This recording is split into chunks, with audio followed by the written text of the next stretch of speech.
Alright, everybody, it's time to review Barbie. Guess it's time to review Oppenheimer. Keeping the pink shirt on, though. 3 hours of people talking. 3 hours!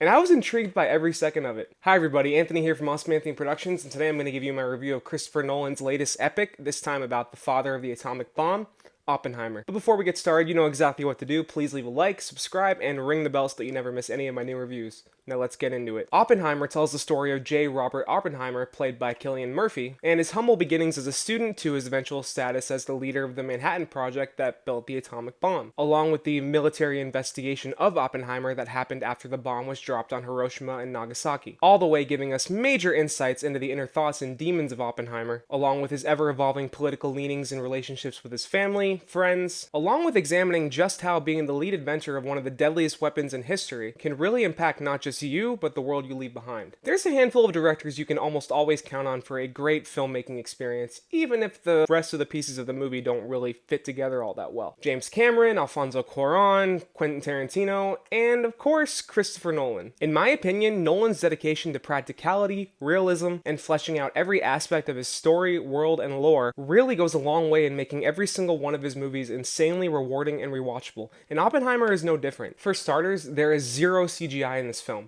Literally none. No shit? No shit! That fact doesn't really do anything for me at first, considering how much of this movie either takes place in an office or a lab with just people talking, but when seeing the prop atomic bomb and the real explosion they created for this film, along with these incredible in-shot shots that visualize Oppenheimer's different thoughts and like visualizations of the earth burning or visualizations of different atoms bouncing around while he's thinking of quantum physics, it really becomes kind of mind-blowing realizing that that was all done practically, especially when you see it in IMAX. It just goes above and beyond in making this period piece, with an ensemble cast of recognizable actors, feel like it transported you back in time. What year is it? That extends to the set design, the costumes, the makeup on the characters as they age. It all works very well. Speaking of the cast, let's dive into that, shall we? Because there are a ton of people in this movie. I'm gonna have to hold up my script and read it just to get through the cast. Cillian Murphy, Kenneth Branagh, Florence Pugh, Emily Blunt, Matt Damon, Jason Clarke, Robert Downey Jr., Benny Safdie, David Krumholtz, Alex Wolff, Rami Malek, Dylan Arnold, Matthew Modine, David Dastmalchian, Dane DeHaan, Jack Quaid, Alan Ehrenreich. Hell, they even have roles for Josh Peck. Hysterical! And the main kid from Sky High. That is a stacked cast. I know.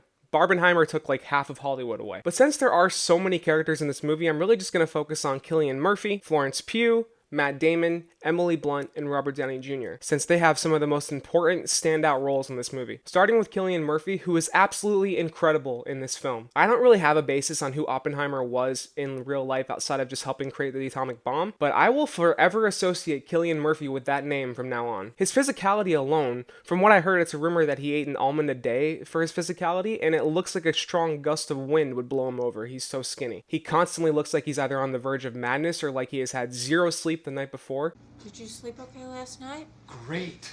I got a full 40 minutes. And these just inform his intense and brooding, yet wide-eyed with curiosity performance, and that character's dedication to his craft that really propels him through the movie. Though the movie wisely doesn't paint him as just a hero, instead they dive plenty into his flaws, his selfish or cruel acts, and the complicated aspects of his life, from his tangential association with the Communist Party, to his disastrous romantic life, to the way that he processes the weight of his creation. And Murphy dives headfirst into this with a spectacular performance that is all at once grounded, emotional, and calculated. Rivaling him for the best performance in this movie is Robert Downey Jr. as Louis Strauss. Wow. Yeah, Iron Man!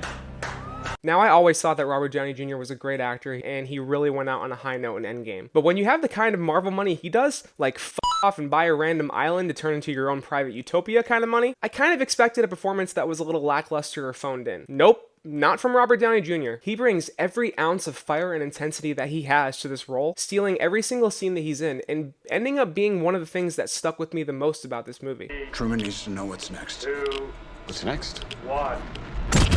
If Cillian Murphy doesn't win all the awards next year, Robert Downey Jr. definitely deserves to. Florence Pugh is also great here, playing an unstable, insecure communist that falls for Oppenheimer and becomes a source of fun, love, and distraction and confusion for him as he works, and she gives a very emotional and vulnerable performance and absolutely nails it. I felt the same about Emily Blunt as Oppenheimer's wife, who turns in a stellar performance as a woman who is clearly about to crack from the pressure as she keeps her family together. And by the end of the film, you really feel like she's carrying her entire family's weight on her shoulders and that she's literally just about to explode. I could go on for hours and hours talking about all the great people in this cast, especially David Krumholtz, who brings a lot of levity to this film as one of Oppenheimer's closest co-workers and friends. You're the great improviser, but this you can't do in your head. But I want to end with talking about Matt Damon. Yeah, most of Matt Damon's performances are very Matt Damon, and this is no different, but is that really a bad thing? He nails it in every movie, and this movie is no exception. Initially coming down pretty hard on Oppenheimer about everything, but Damon plays that charm of slowly getting to know and like someone very well, until we see that Groves has a soft spot for Oppenheimer, and their friendship ends up becoming a source of real heart throughout the film. How about because this is the most important thing to ever happen in the history of the world?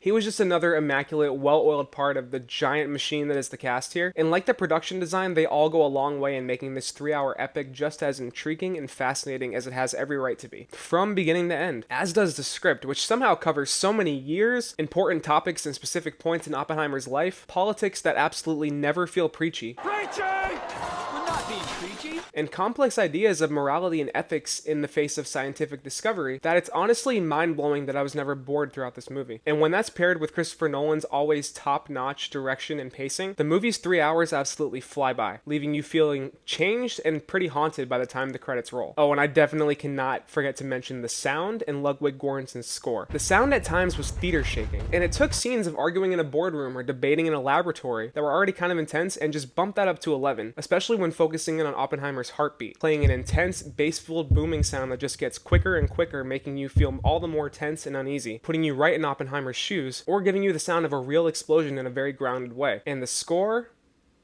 Amazing. There is no other way to put it. It complements the best parts of the movie and adds a ton of emotion. It is almost like a character of its own, which all the best scores should be. I can't even really think of any complaints, aside of maybe trimming a minute or two here and there just to cut down the 3-hour runtime a little bit, especially in that extended third act. Oppenheimer is a film that is made for Nolan fans and fans of film and filmmaking itself, and it is definitely a rewarding experience for that. The writing, direction, production design, practical, well, everything, performances, sound, score, it's all peak and a spectacle that is going to sweep come award season and needs to be seen on the biggest, loudest screen you can. Trust me, you won't regret it. And that's my review of Oppenheimer. If you like this review, please leave a like, subscribe, and ring the bell so that you never miss any of my new reviews. You can also find the links to my socials in the description. Leave a comment below with your thoughts and let me know what you thought of the movie if you saw it, or just click or tap these cards right here. They'll take you to my review of Mission Impossible Dead Reckoning Part 1, or just over to my channel where you can check out my reviews, shorts, and my old shit. Thanks for watching, everybody, and I will see you very, very soon for my review of Barbie.